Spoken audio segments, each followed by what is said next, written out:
Nobody likes a chronic cough. Chronic coughs are coughs that have persisted for longer than 8 weeks.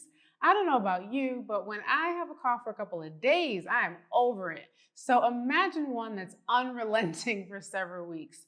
Coughs are a symptom of a number of different medical conditions, from an upper or lower respiratory tract infection like a common cold or bronchitis to asthma, COPD, postnasal drip, GERD, even congestive heart failure. Coughs can also be a symptom that persists post-infection.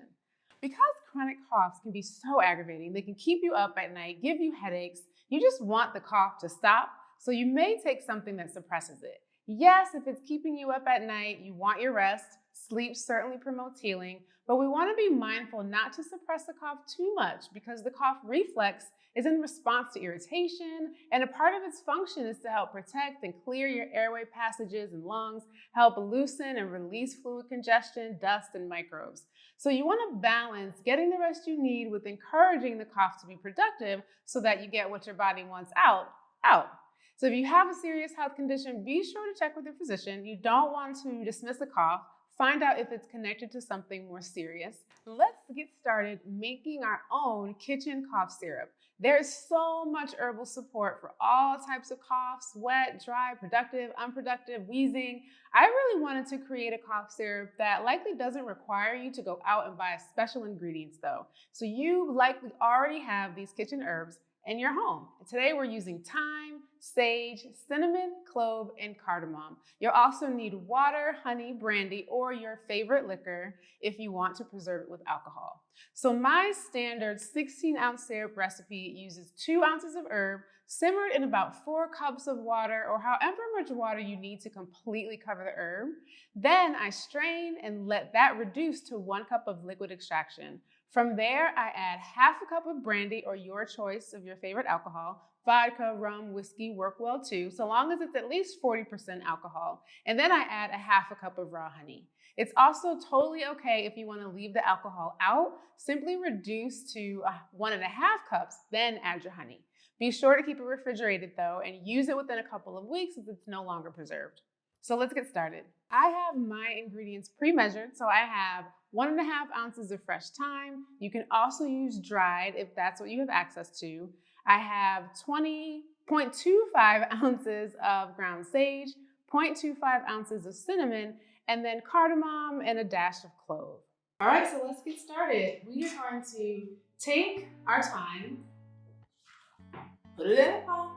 We're going to put all of our ingredients in a pot.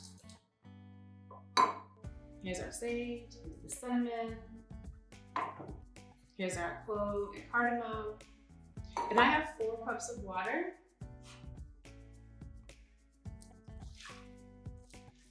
We're going to pour over our herb. Make sure you're using enough water to completely submerge the herb.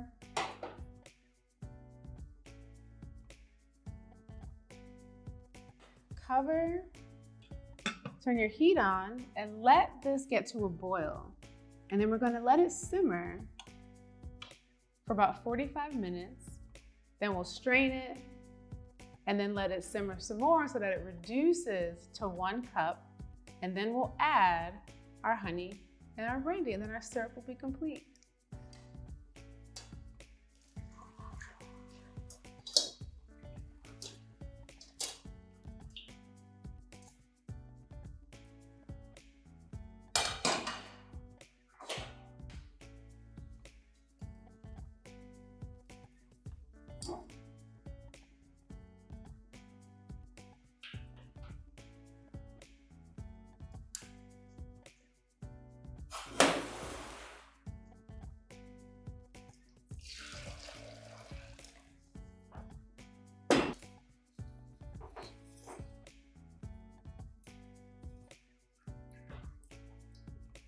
Decided to use 2 strainers so that this could capture my powder sage.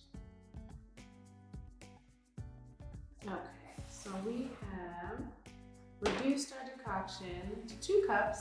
I'm going to put it back on the stove so we can get it down to 1. Ready for our final step. Our decoction has reduced down to 1 cup. I'm going to take everything Mix it in this smaller pot. I'm going to add, start with my brandy. I'm going to add half a cup of brandy.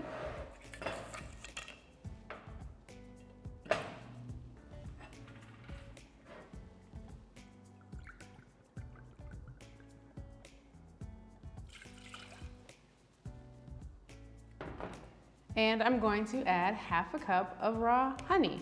So when you make yours, ours is cooled down a little bit. Be sure to let your decoction cool to under 100 degrees. We don't want to heat our honey over 100 degrees because then we start to destroy some of its beneficial properties.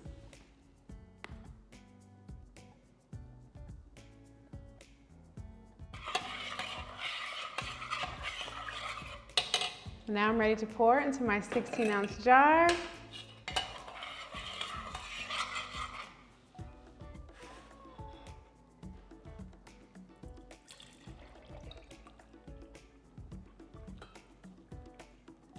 There we have it. Here's our thyme syrup.